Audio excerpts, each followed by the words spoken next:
those names. Meredith, recognize you. Judy, of course, recognize Judy. Good to see you, ladies. Monica is going to be handling the weight room for me and allowing people in so that I can go ahead and proceed. Um, for those of you who don't know me, my name is Kathy Johnston. I've been a speech language pathologist for more years than some of you have been alive, which is a little scary, for 30 plus years.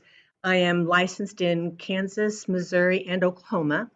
I worked for KU Med for 21 years plus as a clinical instructor, and I was at a site called the Children's Place, and then I couldn't handle the abuse and neglect anymore, so I retired from KU, and I've done infant toddler for about the same length of time, 20 some odd years. I was doing home visits. I currently went to work for Greenbush doing teletherapy because I had back issues that didn't allow me to be as mobile as I'd been in the past. So I've been doing teletherapy for the last 4 years for Greenbush and love it. Can't imagine myself going back to face to face, but I do miss the isolation that teletherapy can present, as a lot of you may have experienced. So those of you that are online, we do have some people here in the building, so I will be kind of pivoting so my back's not always to them, because sorry about that, guys, that my back can be to you. So the first presentation that Monica asked me to talk a little bit about was selective mutism. I guess that has been an issue. I always wonder if it's pandemic related or if we're actually having, true selective mutism kind of come to be. So I'll be kind of talking about that back and forth as we move through this presentation. So let's go ahead and get started. If you have questions, please feel free to put them into the chat room and Monica will help navigate that for me. And Prezi, don't let me down. I thought I had it all loaded and ready to go. There we go. It's getting a little bit better.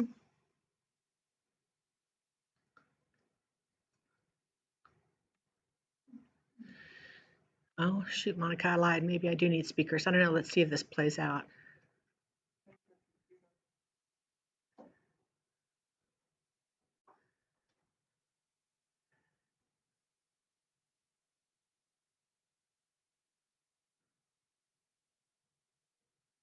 Is that 100%?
So when I mentioned the layers thing, those of you who have seen some of this presentation in the past, selective mutism has many layers to it.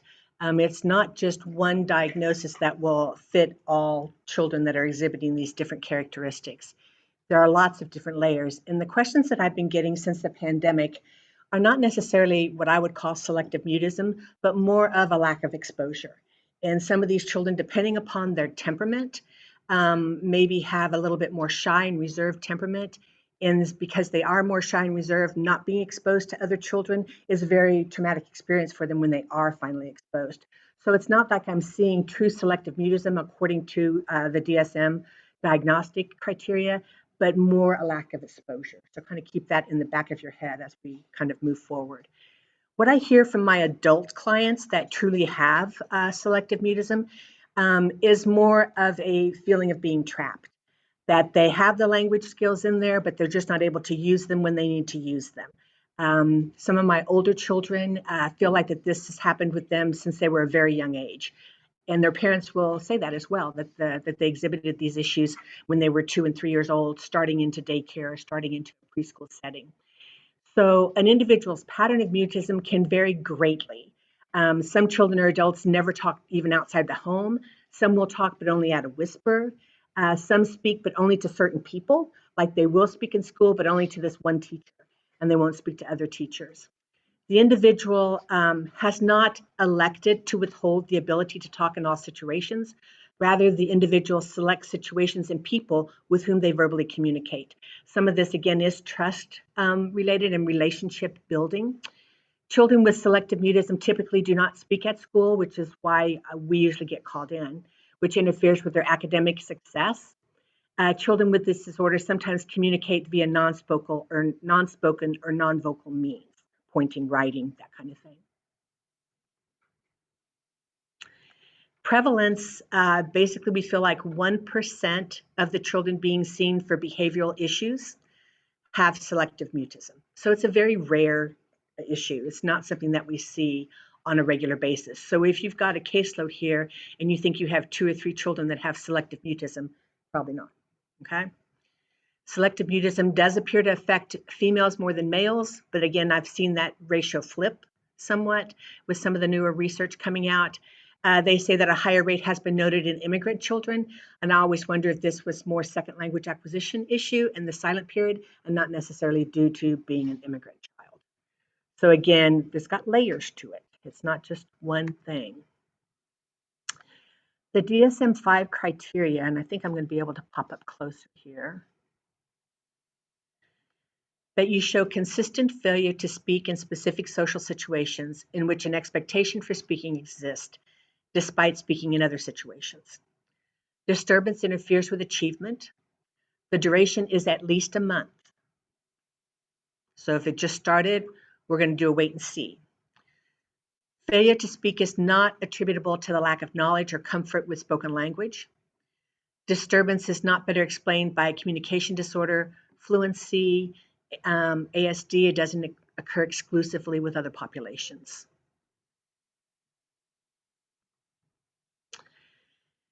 These behaviors are a method of self-protection during an experience of intense anxiety, but may appear to be intentionally oppositional. And when they appear to be intentionally oppositional, this is when you can have some treatment management errors, is what I like to refer to them as, where the child gets treated inappropriately, which exacerbates the condition, doesn't help the condition.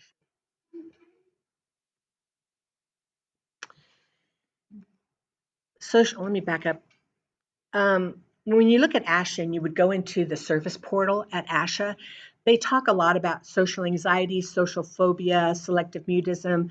They're all kind of in this global anxiety ranking per se, but they do appear separate. So you can have social anxiety and social phobia and not necessarily have selective mutism. The symptoms of social anxiety and phobia may include that lack of eye contact, clinging to parents, hiding, running away, crying, freezing, tantruming if asked to speak publicly, avoidance of eating in public, which I thought was an interesting one. Sometimes it's also avoiding to use the public restroom, which can be really problematic with potty trainers. Anxious when having their picture taken or video taken. There's no single cause that's been identified. The causes appear to be multi-based. They can coexist with an anxiety disorder. There can be a significant hereditary component, which I think, again, can also co-occur with any kind of mental health issue. So we know that mental health issues do run in families. So if you have an anxiety disorder running within that family, selective mutism can be a subcomponent of that. What I've seen happen is that I have an anxiety disorder within a family. I have a mom who's extremely anxiety ridden, and she has taken that anxiety and put it on that 2-year-old. And then we get called in saying they have a selective mutism. Well, how do you know they have selective mutism? Well, I Googled it. And therefore, I know that, she's not talking when she goes places, so therefore she has selective mutism.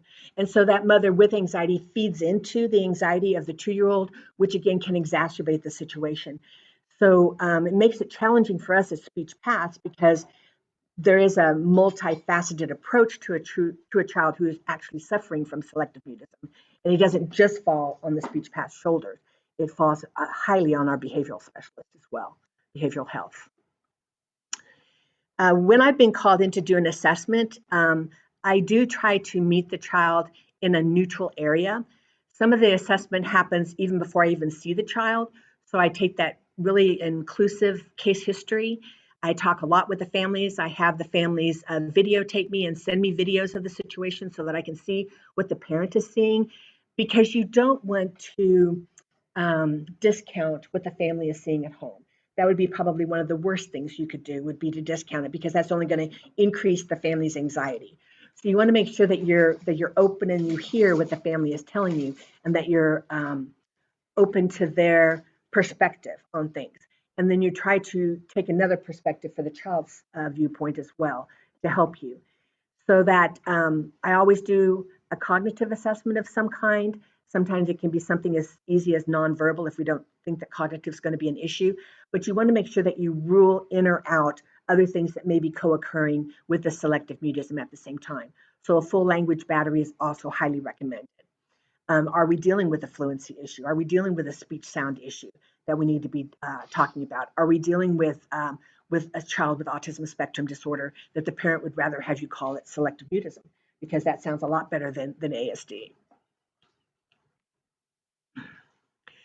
My first meeting, I do try to have it be in a very informal setting. I do ask the parent to not tell the child that Miss Kathy is coming to test you, which is going to increase the anxiety right away for that whole household. So instead, we try to meet at an informal place at a park, someplace where the child can play and not feel the pressure being on them. I do try to avoid anything that I think might be triggering the anxiety, which sometimes that can be the mother for some reason. Sometimes the dads are a little less anxious, not always, but sometimes. So sometimes I might have the mom stay home and the dad bring the child to the park so that the mom won't be an actual trigger.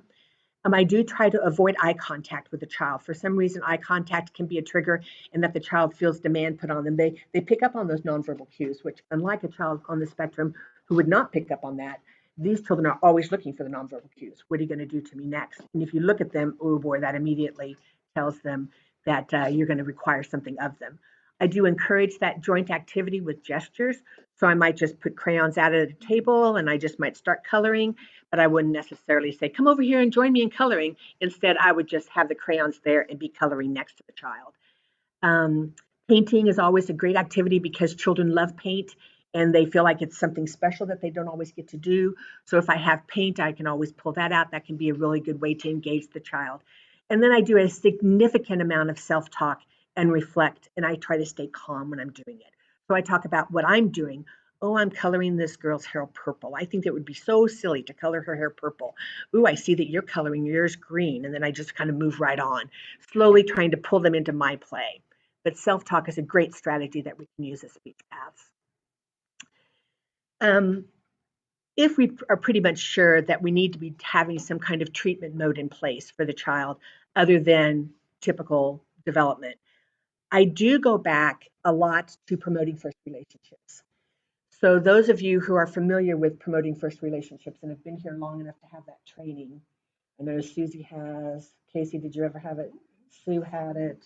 You've had promoting first relationship. You did some of it then. I really highly recommend using some of those relation-based strategies that Promoting First Relationship recommends. I think that's an awesome way to approach some of it from a home-based perspective versus a school. They've gone to preschool because you guys are all doing home-based therapy or some preschool-based stuff, but you're not necessarily going to have maybe full. You have social workers now working for you.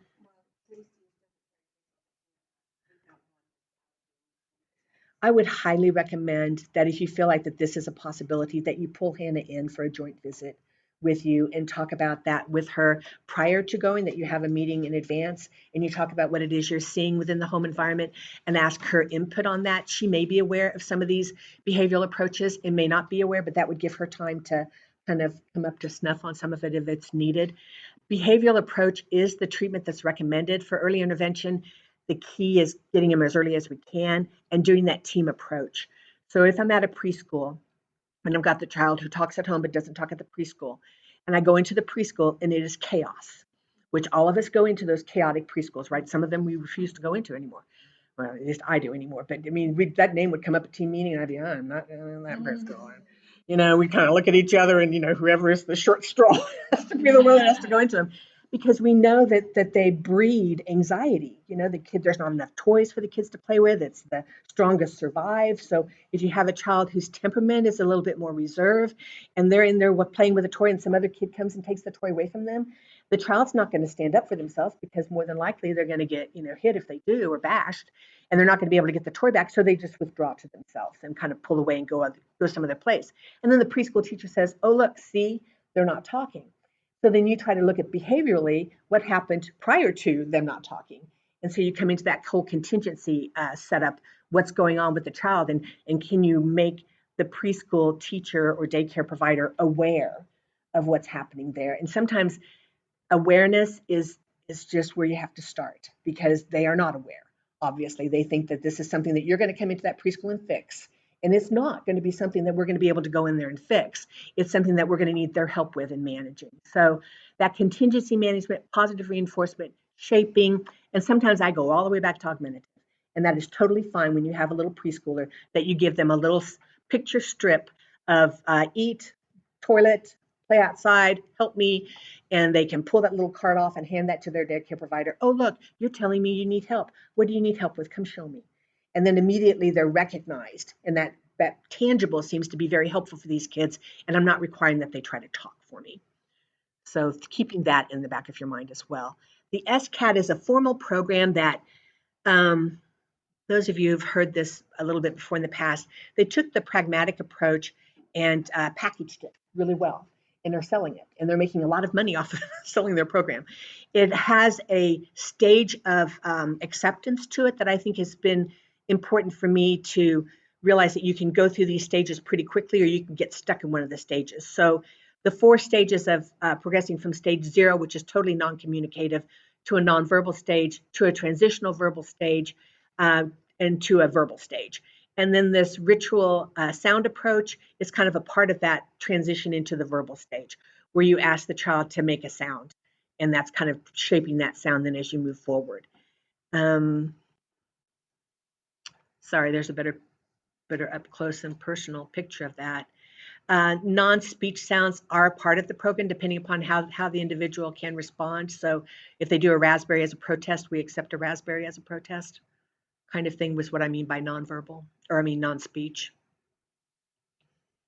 And those of you that are ASHA members, which I highly recommend that all of you be ASHA members, you can go to the service portal and find some information about this. Sometimes with the older children, we'll use a letter board. You won't be doing that with your little preschoolers, so we'll kind of move on. This is their social communication bridge, which talks about the different stages. Again, it was a way for them to package something and sell it as a whole package. And I think to buy the whole program cost $1,000 or so anymore. I've got the money. But it's the same as this social pragmatic approach, which you don't have to pay for.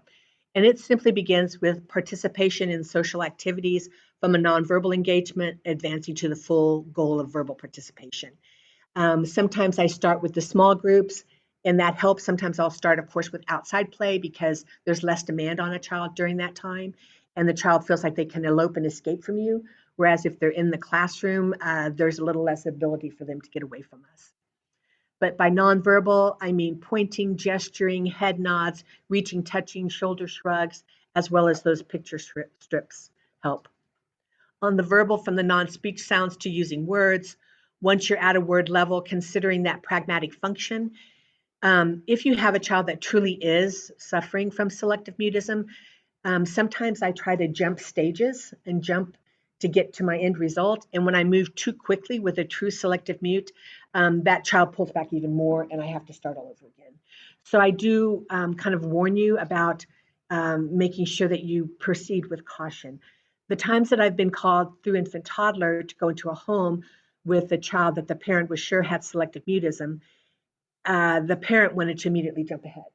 And when you tell the parent, they don't even have a relationship with me yet, this is going to take a little bit more time, the parent wants immediate result. Well, I'll just call somebody else. And then they go that whole doctor hopping or therapist hopping where they're calling in different therapists from all these different agencies that are totally willing to take their money to help their child be a part of their program. Sometimes they have no training when it comes to this. And I always ask the parent, I said, well, you as a parent need to do what you think is right for your child. You might ask, here's some questions you might ask that provider. What experience they have in dealing with children with selective mutism, what program do they like to implement, and if the provider cannot respond to any of those questions, that might be a red flag that maybe you need to keep looking for another provider. Sorry, I guess I could have zeroed in on that closer to you.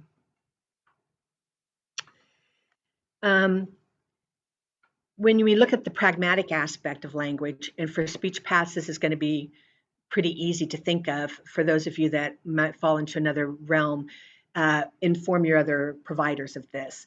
So if you've got a familiar partner, like I had this one home where the kid would talk to everybody except the maternal grandmother and would not talk to the maternal grandmother. And the maternal grandmother was devastated because she just thought the kid was doing it on purpose just to be mean to her, and that her mother was allowing this to happen. So you can tell right away that we have some repairing that needs to occur in this home environment, that I need some recognition from the grandparent to understand what's going on with this child. And that by the grandmother saying, I'll give you that soup when you say soup, please, may not be the best approach by demanding it, but establishing that relationship first and allowing the child to know that you will comfort them and you will nurture them and you will make sure their needs are met without them having to have demands on it. Some personalities of certain care providers doesn't necessarily lend itself to that, and so you're fighting an uphill battle. And when you fight that uphill battle, that's kind of where I go back to the primary care provider, the mother or the father, and explain that I need your support in this. When so and so is over, when grandma, so and so is over, I think it's best that you be with them, with the child, so the child doesn't feel intimidated or forced or pressured into doing something. And sometimes things, I mean, we're there 1 hour a week, if that. So sometimes we don't even know what's going on when we're not there. In this one particular household, the mother had told me, oh, she never sees her anyway. And then I find out that the kid's going over there while the parents go to church every Sunday. And so I'm like, well, she does see her every Sunday. Oh, yeah, but that's just for, a few hours a week. Well, that's enough time that child is getting reinforced with that negative relationship building coming from that one person. So it's challenging. Infant toddler programs and home-based programs, when you're dealing with this kind of a situation, require many professionals to help, and the home has to buy into it. So I'd look at, can they talk with a familiar person? Can they talk with an unfamiliar person? If they can talk with an unfamiliar person, then I might move to the next variable of communication. What, when, where.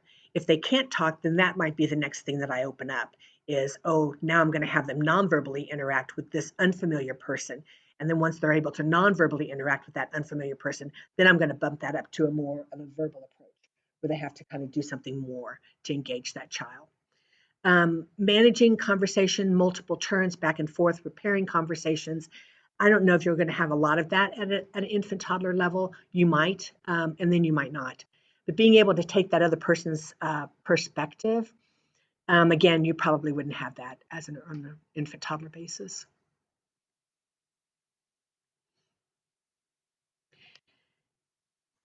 I think this is what we're dealing with a lot now. I'm calling them the pandemic generation of children, the ones who have grown up with screens, with iPads, with phones while the mother is trying to work from the home, the ones who are no longer going out to daycare in preschool, and now they are thrown back into that realm where now mom has to go back into the office to work. So now the child has to go to a daycare. And that original daycare, which was an in-home one that they thought was great, can't happen anymore. So the parent is scrambling, trying to find a place for their kid. And their child end up going to more of a center-based program, which is not as loving and nurturing as some of those in-home ones. And the child is exhibiting extreme anxiety from being able to forced into going to this. So they will have difficulty with all levels of communication, both verbal and nonverbal, social purposes. A lot of them will do that sit back, wait and see time, like you would if you were acquiring a new language, where you're going to wait and see and observe. What are the rules here? What's being required of me here? Oh gosh, now you have to raise your hand if you want to do something, or now you have to, do a sign or say please, where I've never had to do that before. So I think with this pandemic population, I'm seeing this a lot. I also feel like a lot of these children, and I know Monica and I've talked about it briefly, look really spectrumy, because they haven't had anything but the iPad to entertain them. And so being able to even joint reference from the iPad to you, sometimes if the iPad is their safety realm, I'll start with the iPad, but I require joint referencing. So I'll take that iPad and I'll hold them and I'll say, oh, you want the iPad? There you go. Oh, look, did you see that? That was so silly. Pull it back, engage the child to get them back to you, and do it during fun play so they think it's fun and that you're not actually just removing their crack cocaine from them, which is what the iPads have become. Um, they will have difficulty navigating all of these different aspects. I think social stories help me a lot, with that too, with children. Well, I will take pictures or have the parent take pictures of the new daycare and the new person and introduce them to the child prior to them going, and then say, you're going to go to Miss Monica's house now. This is how Miss Monica's house looks like. Or you're going to go to, kids center, and this is what kids center looks like. Mommy will take you and drop you off, and then let the child know that mommy will come and pick you back up. Because what the parent is thinking in their own mind is, oh my gosh, now I have to go back to work, and now I have to dump my kid in this center. And they're thinking, and I have to do this and all these other things when I'm at work. And they're sometimes omitting some of these little steps that could really ease the transition for their child. So keeping that in mind, can you help the parent, and doing a social story where the parent has to look at all those key components and communicate that to the child can be very helpful. And then also saying, at 10 o'clock, mommy's going to call to see how you are. And then let the child talk to mommy on the phone when they're at this new center, so the mommy didn't just leave them there and was never coming back. So anything I can do to increase that interaction, FaceTime while they're there, just so they can be aware of that happening.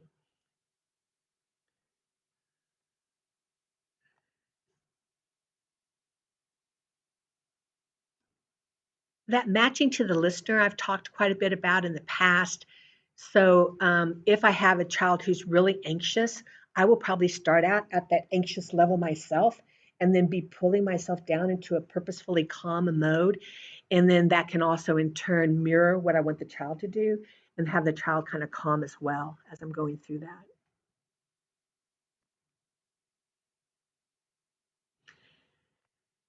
These are some issues that you can see occurring with it. Again, I come back to, if you've got 2 or 3 kids on your caseload where the parents are saying they have selective mutism, or even within an agency as a whole, chances are they don't have selective mutism. So if they don't have selective mutism, what else could be going on? And again, we can call it pandemic response, which is a good way to call it, good thing to call it. If it is, call Hannah, your social worker, and have her be a part of what you're doing. But then also make sure that if you've got an intellectual disability occurring, then you're going to be hampered again on how you're going to relate to that child and parent. A developmental delay, global, a learning disability, language learning impairment, attention deficit. I think these are the hardest kids to work with because everything looks okay, but it's not, and they're not processing, and they're in that hypervigilant state anyway. So talking to the parents about dealing with that aspect is going to be tricky. Traumatic brain injury, somewhat. Aphasia, maybe those children that have stroke in utero or stroke, shortly after birth, you might have some of that. And dementia, you won't necessarily have to be dealing with that. Um, some of you know that I've got a lot of trauma-informed care in my back pocket as well. And many times I would get called in saying the child has selective mutism when in essence they've been conditioned to not talk, because when they did talk, bad things happened to them. So they don't want to call attention to themselves because when they did, they got sexually abused or they got physically abused or they got put away and shoved away. So the treatment's going to be very different from a child that has that conditioned response to not talk versus a child. And I don't know if it's going to be very different. I guess I should qualify that a little bit because you're still going to want to start with the nonverbal. But I think establishing that relationship and having that mental health professional be a part of things is going to be much more even important than if you didn't have that conditioned response. So if you have a child where you suspect domestic violence in the household, um, We do know that domestic violence that a child witnesses or hears is just as brain altering as a child who actually exhibits that domestic violence firsthand. So when you have a parent that says, "Oh no, Joey was in utero when I was beat up by daddy, he didn't feel any of that." Well, he felt all of that in utero, and the brain was altered due to that behavior that happened in utero. So again, it's a conditioned response, but it's also a chemical change with the trauma. I feel like I'm just talking like crazy. Aha, the key. I can't stress this enough. You've got to collaborate with other health professionals and other classroom teachers and other speech pathologists. Collaboration is the key to success. Form small units for interaction. Sometimes you can get a chain going with email or with blogs to help with the family. Sometimes, if I'm going to start an email with the family member and the mental health specialist, I'll set it up so that all of us are on the same and all of us are getting the same information. Otherwise, I get the parents saying, well, so and so told me this, so and so said this, and you don't want them getting mixed messages, although they will be grasping for straws. They will be looking for anything that may have caused this, and they're going to be deflecting any kind of blame that they perceive might come their way. So making sure you're all on the same page when you go into this would be so important. The daycares and the preschools, if you can find one person there, and some, not all of them are bad. I'm sorry. I don't mean to sound that way. Okay, good. No, but I also know that we're into this society where the haves and the have-nots. I mean, we're not into it. We've always been in this, the haves and the have-nots. So if you have, you can afford these more expensive daycares that have a lower ratio, that have more toys, that have outdoor play, that have field trips, that have other things that go along with them, versus some of the centers that we have been into where there's 25 kids in a room with one teacher and another teacher looking over the corner at the group of 25 who are all fighting over the same 20 blocks or whatever that may be. So um, because we're going to be seeing those kids and there's no way to give them more money and to allow them to go to a safer place, we have to deal with those providers. And if you can find one person at that center that would be willing to help this one child that needs your support, that would be manna from heaven if you could find one person. And I do have to say that there were many times when I worked for infant toddler that I never found one person that would be willing to help. So then I would go back to the home environment, and the home would say, well, so, Joey loves preschool. What did you think about it? And then I would say, well, I noticed that they didn't have a lot of toys. Yeah, they're kind of a poor center, but when they play outside, they don't really need them. They just kind of dig around in the dirt. And I said, well, I noticed that they don't have any shovels. Yeah, but they like to find the sticks and dig around with the sticks. Well, I notice sometimes when they're using sticks that they can kind of turn into weapons, with it. So, I mean, I just do a lot of noticing and I do a lot of wondering. And I always ask the parents, I wonder how many places did you look at? Well, they're the only ones that would accept them at 6 o'clock in the morning, and I have to be at work by 7. And most of the other preschools don't open until 7. So that kind of knocked me out of the ballgame. And so then you say, do you throw more guilt on that parent for going to the one place that they could find and afford? No, you don't. So then I say, is there somebody within your home that Joey is very close with that I could talk to that Joey stays with sometimes? And we could maybe set up a plan on how to work with this at home. And sometimes yes, and sometimes no. So I would kind of go back to that aspect. I'm not being very positive, am I? Okay. Okay. I could, but I mean, the chances are, we're going to be stuck in some of these situations. And that's when I look at you as professionals and I say, vicarious trauma is real. And you living that for that child is going to impact your own health and development. And some of that you just have to give up. And then when you go back to another professional and you can unload and can talk about that and reflect on that, that can be helpful for your mental health as well. So take care of yourself. What going into the homes and in-home providing services is a tough gig. And so take care of yourselves.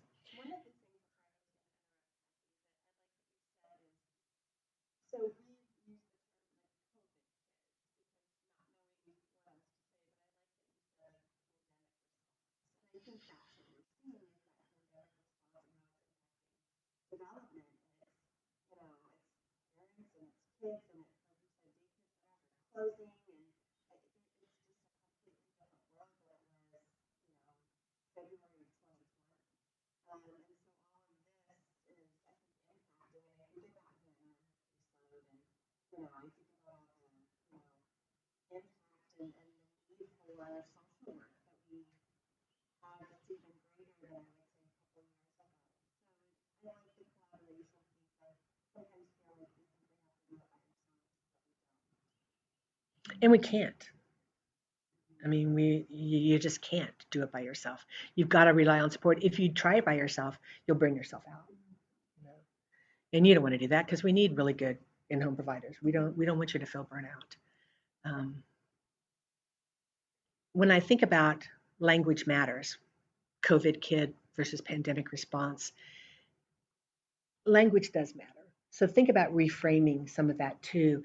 I try very hard, and it's hard for me, to not judge my parents because they're a product of their environment as well and the requirements that have been placed on them in this whole pandemic issue, which some of these people were servers in restaurants and lost their job. And so they've been able to take some stimulus money to kind of keep things going. And now they're ready to go back to work, but there is no job for them.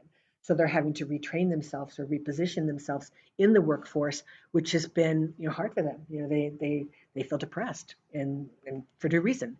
They're repressed, and then they've got these children that they're still trying to manage. That I know just doing the teletherapy, and I really thought that I was walking away from trauma when I left the children's place, and I walked right into the middle of it in rural Kansas, where you've got the opioid epidemic, and you've got families that go to Zoom for the IEP meeting, and their teeth are all rotting, they're missing teeth, and they're over there sniffing and snorting, and you're thinking, oh, this is not a good situation. Just one little clip into that IEP meeting where they're in their house, and you can see the life that the child is living in, and how can I make that better? And sometimes that is all we're doing is how can we make it just a little bit better. So I do try to reinforce those small successes. I think that that's vitally important. And I'll try to I make myself notice something positive when I first walk into or zoom into a home. So I would have kids that would be in the school, and then I'd get a text that morning from the parents saying, Joey's at home now, the classroom's quarantined. So I'd send a link to the home, and the mom would say, text me back saying, I've clicked on the link, but it won't open up. So then I send them another link, and at the same time, I'm managing another kid that's already in my room. And so, you're jumping back and forth. Then finally, and this is a mom who persevered, right? Think of the moms who said, I tried to make it, just wrote you off from that level on. So if the mom is persevering for me, then I want to make sure that I notice that. So I do reinforce those small successes. Joey sat in the chair today. He didn't run off from the screen. She goes, I know, we've been doing more stuff at the table and it really has helped. So I'm like, thank you. Reinforce those small successes. Prepare for that success within the classroom. Sometimes children don't want you to praise them, especially if they're falling within this selective mutism realm because you're calling attention to them and that scares them. So be careful about how that's going to look. Keeping those lines of communication open. Sometimes I'll just shoot an email to my mental health specialist. Like I had the hotline, I don't know, 3 different kids this past school year who had disclosed via Zoom. Well, I had another kid in the room with me, so I mean, you're trapped when you're into that whole Zooming aspect. How do you hotline during Zoom? So I would get in touch with the school counselor to make sure that the school was able to help support that child once I hotlined within the school environment. And the school would say, well, you're the one who saw it. You're the one who needs to hotline. Well, yeah, but who's going to follow up? Oh, so I said, just call the kid into your office and ask him this question, and he will disclose to you as well. And then we can all be one big happy disclosing family. And so they would do that, but it was like thinking on the fly on how do you do that. And I think in this pandemic nature that we're in, we're thinking on the fly. The whole mask thing, my God. We want a kid to imitate us and we're wearing a mask. And so, okay, then we get the clear mask. Well, then we look like, some kind of Darth Vader thing that has gone into the Yeah, the kid's terrified of us. So, sometimes we just have to keep trying and keep trying and keep trying until we find something that works and reinforce and revel in the small successes as you go forward. Oh, there, I should have done that again. Whoops, sorry. Generalization is a step that, as speech paths, we look at for sound system acquisition and then for language acquisition. And the same thing happens here with getting the child to speak. So if we've got them speaking with us, we're so excited because now they're speaking with us or now they're speaking with grandma. But then do they speak across settings and across people? So you might have to check on that.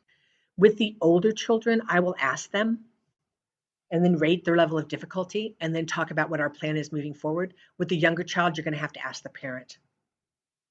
How can you set that up so that they're successful? Oh, there we go again.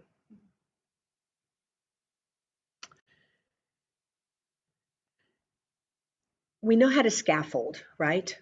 That's kind of part of what we do as a profession. So we get something in and oh, that didn't work. So we have to back up and scaffold in. So we got those supports in place before we move to the next level.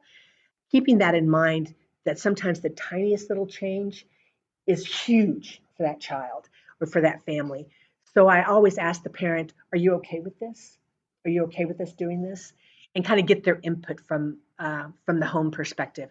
And then planning very carefully how I'm going to move forward. Because one little tiny change can be huge for a kid. And I just think, what happened that was different? And I go back to that whole ABCs, the antecedent, the behavior, the consequence, what all happened. And I analyze it that way. Ongoing assessment. If we see that indication of anxiety or avoidance behavior, we may need to break down that task and reanalyze what we're doing, thinking those steps could be smaller.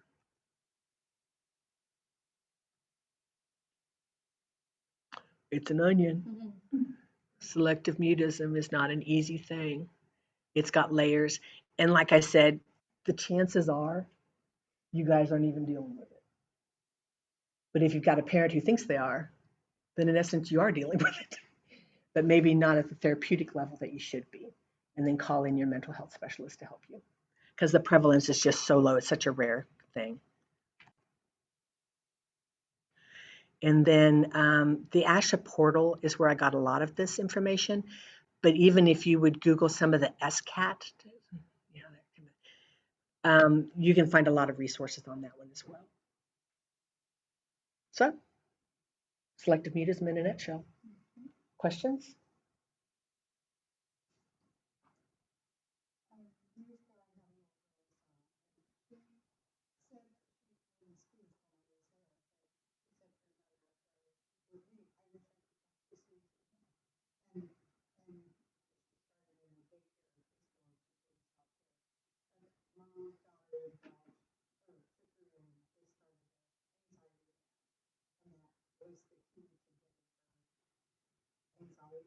Under control. Yeah. Sometimes medication can be helpful. Sometimes.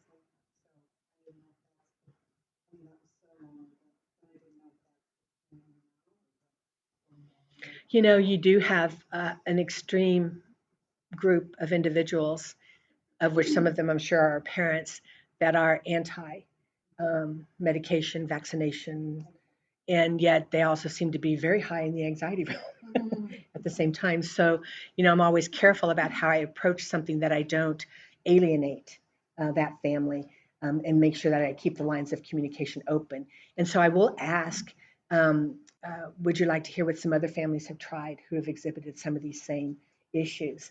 And if they say yes, then I might share. Well, I have had families in the past who went back to their pediatrician and did look specifically at anxiety. And sometimes some medication, helped with that, and sometimes some behavioral approaches helped with that. So I do mention that, but if they say, no, we think we've got this, then I just let them think they've got this. Hey, Meredith.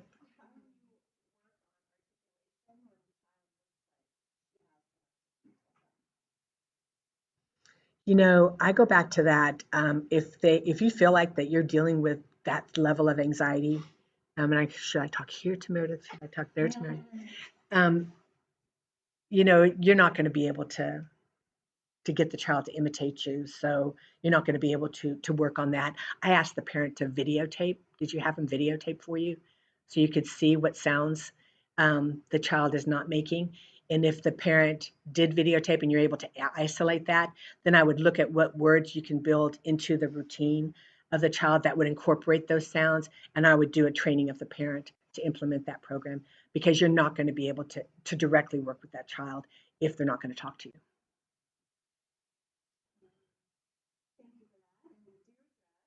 Hi, Deirdre.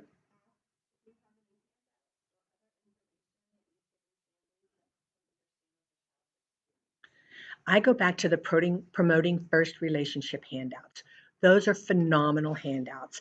And if you see a certain situation that the child has, there'll be a promoting first relationship handout that you can share with that family that will give them steps to implement to help the child.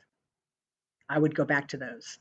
And those, I mean, you got evidence based behind that program, and the handouts are beautiful and they're child friendly, family friendly. I would use those. Monica, you've got those handouts, right? There you go. You could send them out by email attachment, even, couldn't you? Doggone that copyright.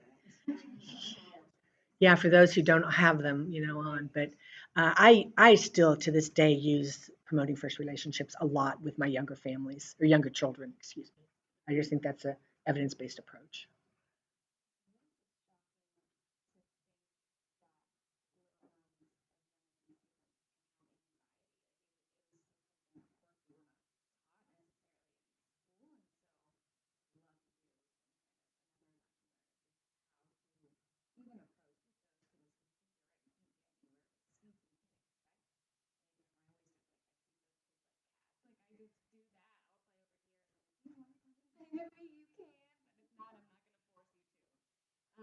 And I feel bad because I agree, Casey. And I worked at KU Med for years, and I think I talked a lot about the curriculum doesn't address mental health, and yet that is that global umbrella that affects everything, including speech and language, which is right over here. So we didn't get a lot of training. So anything you can get your head around now.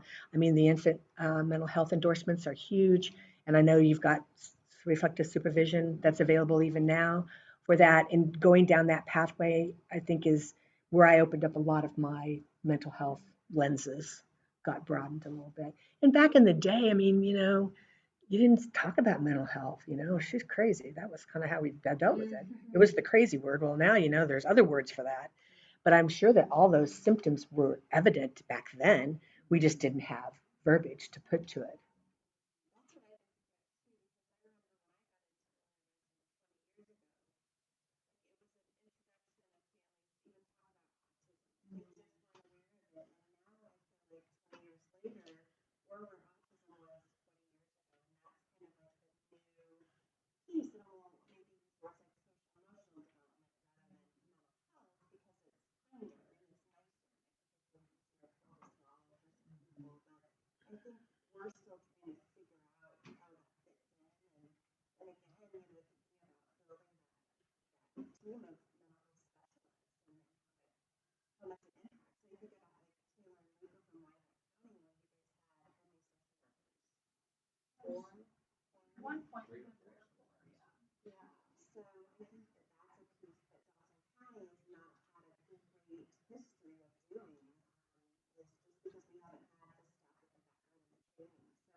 It's everywhere. It does look different, and the older they get, it looks different. And I know that when Stacy Pate, you're on there, so you'll empathize with this. When we started our own infant toddler mental health group, we talked about how you just didn't talk about mental health because it had this bad connotation to it, and now we talk social emotional, but it's still mental health. I mean, and they shouldn't have a bad connotation to it. It's the same type of illness as or injury, as cutting your finger is. Only you can see this and you can't see the other trauma. So we talked a lot about how, oh no, well, I think My sister has some issues with that. Well, what makes you say that? Well, because she was raped when she was younger. Oh well, yeah, and she probably definitely has those issues. But you didn't talk about that. You swept those kinds of things under the mat, and now we're told, oh well, they didn't process the trauma. Well, what does that mean? Process the trauma. Well, talk about it. I mean, number one, talk about it and destigmatize it. It's not something that you should not talk about. You have to be careful with little tiny ones, that you don't talk necessarily about things in front of them that's going to imprint on them and give them um, a weird feeling, I guess would be the way to put it. So be careful about that. But yes, isn't that the truth, Sue? Yeah, isn't that the truth? Yeah. Any other questions? Miss Chat Coordinator over there? Okay.